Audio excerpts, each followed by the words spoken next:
In the news, night calls grow for urgent update to Guyana's outdated credit union legislation. We do agree that the legislative framework is critical. A 1948 piece of legislation, with all due respects to its crafters, cannot be relevant in the year 2025 and moving forward. And Ambassador Terriot says U.S. will stand shoulder to shoulder with Guyana. No amount of bluster or saber rattling changes the fact that the United States will always stand shoulder to shoulder with Guyana in support of its sovereignty and territorial integrity. Calls are mounting for urgent legislative reform to Guyana's Credit Union Act, citing its outdated framework as a barrier to financial growth and inclusivity. The calls were renewed at the opening ceremony of the Guyana Public Service Cooperative Credit Union and the Caribbean Development Education Program Seminar on Intelligent and Inclusive Finance. Trevor Ben, chairman of the Guyana Public Service Cooperative Credit Union, told attendees that they have been trying to get the attention of policymakers about the updated act for some time. Our Act 8801 says that, for example, if we are to hold our annual general meeting, two things must happen. We must have our audit completed, which we have no problem with and which we try to do as much as possible, although for us to do it, it has to be done through a government ministry. They decide on who is the auditor, and this most times leave us without audits for months at a time, sometimes years. Senior Counsel Stephen Fraser echoed these concerns during the seminar, pointing out that none of the facilities, none of the advantages that we enjoy today were available to the people in 1948. That they had no conception as to where we would be today. Those of you who were born in 2000, you too had no conception where we would be today. And with the greatest of respect, High Commissioner, when you were born, I need say no more. But legislative upgrade by itself doesn't exist in a vacuum. For you to be able to take advantage of modernized cooperative legislation, you have to come up to par. Melvin Edwards, a respected advocate for global development of credit unions, reinforced this message in his address. We do agree that the legislative framework is critical. A 1948 piece of legislation, with all due respects to its crafters, cannot be relevant in the year 2025 and moving forward. We have done legislation across this region, harmonized legislation, national legislation for credit unions. And basically, we are in the middle of another cycle.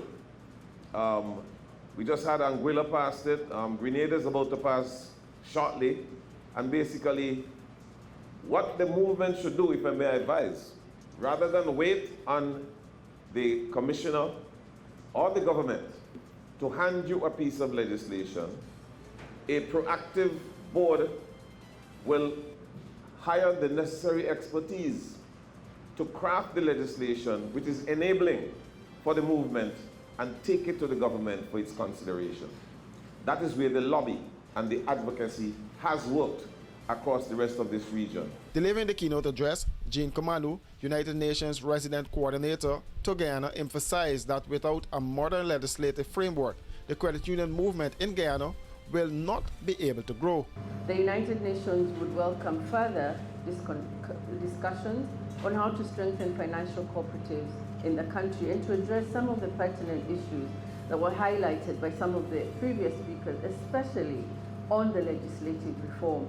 Because without a strong legislative framework, you will not be able to grow the movement as well as you should, and to protect the benefits and the gains that it brings for its members. The seminar concludes tomorrow, and a number of areas to build the capacity of the credit union movement will be discussed.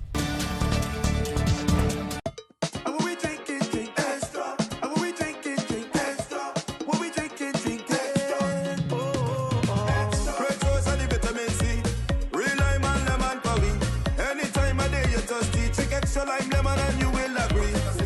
Extra lemon and lime, it's the two combined.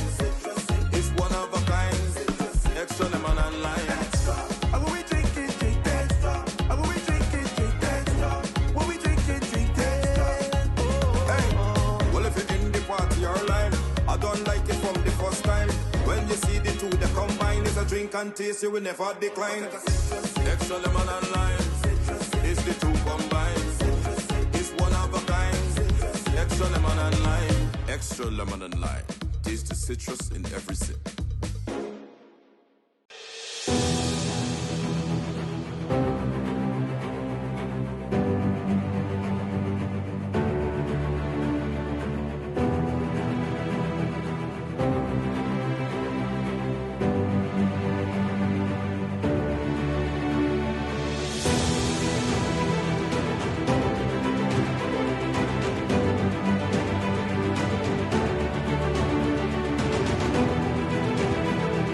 GCOM is currently conducting a national registration exercise. Who can register?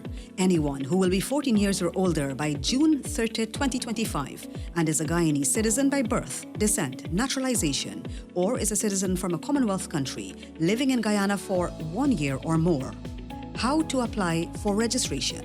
You must visit the GCOM registration office that is responsible for your area of residence to apply for registration or name change or correction. You must be in possession of the following source documents as might be relevant. Original birth certificate or valid Guyana passport for new registration. Original marriage certificate and original birth certificate in the case of a name change by marriage.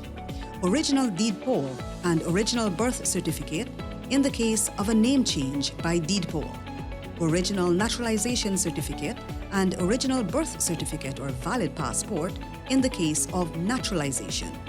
This registration exercise will end on May 30, 2025. You need to apply for a transfer if you now live at another address since you were registered. For more information, contact the GCOM on 225-027729 or visit www.gcom.org.gy. Running late and can't wait at the gate? We got you. The Guyana Public Service Cooperative Credit Union Limited has introduced a fast and easier way to make payments to your accounts through the GT&T mobile money services. Here's how. Click on the MMG app. Under Services, select Pay Bills. When you are there, look for the Financial Institution option.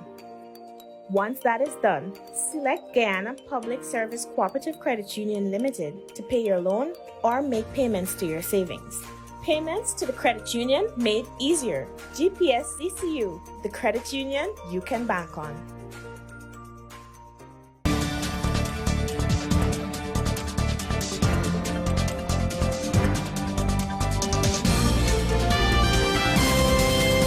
The United States has reaffirmed its commitment to standing with Guyana in its long-standing territorial controversy with neighboring Venezuela, as tensions escalate ahead of the planned Venezuelan election to name a governor for Guyana's Essequibo region. Venezuelan President Nicolas Maduro plans to hold an election for the governor of Guyana's Essequibo region on May 25th, just 1 day before Guyana's Independence Day. This comes despite a ruling by the International Court of Justice which addressed the territorial controversy between the two South American nations. The United States will continue to stand shoulder to shoulder with Guyana, Ambassador Nicole Terrier declared, addressing growing concerns over Venezuela's actions. Our stance has remained exactly the same since this controversy resurfaced. Maduro's rhetoric is inflammatory and unacceptable. But at the end of the day, it is just bluster aimed at shoring up domestic support. It should not affect Guyana's investment climate or readiness to do business. And that is exactly what I and Daniel and our entire team tell every U.S. investor that comes to Guyana or that's interested in doing business here. We fully support the ICJ's provisional measures for Venezuela to halt its so-called elections in the Essequibo on May 25th, and we're extremely unhappy that they made that ill-advised decision to go ahead and move forward. You will be seeing a very strongly worded tweet coming out of the State Department very soon on that issue, and it will make extremely clear to you where the U.S. stands. And no amount of bluster or saber rattling changes the fact that the United States will always stand shoulder to shoulder with Guyana in support of its sovereignty and territorial integrity. The U.S. ambassador made the comments at the annual general meeting of the Private Sector Commission on Tuesday. Last week, Guyana Defense Force troops were attacked by armed men dressed in civilian clothing on the Venezuelan shore of the Cayenne River. Those attacks were described as unprecedented by Guyana's Chief of Defense Staff, Brigadier Omar Khan. According to the ambassador, the U.S. stands ready to support Guyana in its efforts to eradicate this activity. Venezuela, of course, has also been in the news recently due to the Sindicato's acts of aggression against the GDF patrolling the Cayenne.